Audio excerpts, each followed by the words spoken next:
Salameh നമസ്കാരം. ഞാനിപ്പോൾ സൗദിയിലെ പ്രവാസികൾ വീട് ഓർപ്പിക്കാട്ടോ.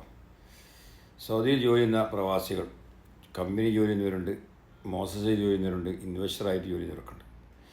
എനിക്ക് പറയാനുള്ളത്, കമ്പനി ആയിക്കോട്ടെ, മോസസ് ആയിക്കോട്ടെ, ഇൻവെസ്റ്റർ ആയിക്കോട്ടെ, നിങ്ങൾ ജോലി ചെയ്യുന്ന ആ സിജിയിൽ എല്ലാം 100% ക്ലിയർ ആയിരിക്കണം. ക്ലിയർ എന്ന് ഉദ്ദേശിച്ച് അതിൽ സ്വദേശി ഉണ്ടായിരിക്കണം. ശമ്പളം ഇറങ്ങുന്നത് എല്ലാ ആളുകൾക്കൊക്കെ ശമ്പളം ഇമാത്തിലജൂർ അഥവാ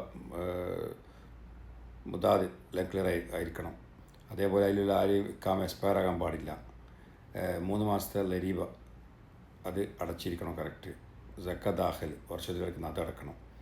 തമീനാത്ത് അടച്ചിരിക്കണം. പിന്നെ ഒരു മുറൂറിൻ്റെ ഫൈനോ മറ്റോ കമ്പനിയാലും ശരി, മൊസാലും ശരി, സ്പോൺസർക്കാലും ശരി, അതിലുള്ള ലേബർക്കാർക്കും ഫൈനോ ഒന്നും ഉണ്ടാകാൻ പാടില്ല. ഇതെല്ലാം 100% ഫുൾ ക്ലിയർ ആണെങ്കിൽ മാത്രമേ നിങ്ങൾക്ക് പ്രൊഫഷൻ മാറാൻ കഴിയുള്ളൂ, ഇക്കാമെടുക്കാൻ കഴിയുള്ളൂ, റീഎൻട്രി എടുക്കാൻ കഴിയുള്ളൂ, ഒരാൾ കഫാല എടുക്കാൻ കഴിയുള്ളൂ. പ്രൊഫഷനൊക്കെ ക്ലിയർ ആയിരിക്കണം. അല്ലാത്ത പക്ഷം അതിന് യാതൊരു സാഹചര്യമില്ല മാറാനുള്ള.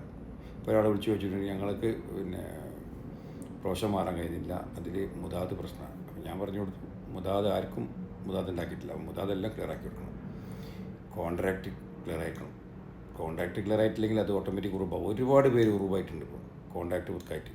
അതൊക്കെ അതത് സ്പോൺസറാണെങ്കിൽ അതവരൊക്കെ ക്ലിയർ ആക്കി പോകണം. അതാണ് അതിന് ഉത്തരവാദിത്വം.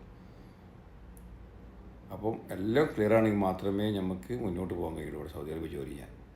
മോശമായിക്കോട്ടെ, ശരിക്കായിക്കോട്ടെ, ഇൻവെസ്റ്റർ ആയിക്കോട്ടെ, ആരായിക്കോട്ടെ. ഓക്കെ, എന്ത് സംശയം കൊടുക്കാം. സലാം അലൈക്കും.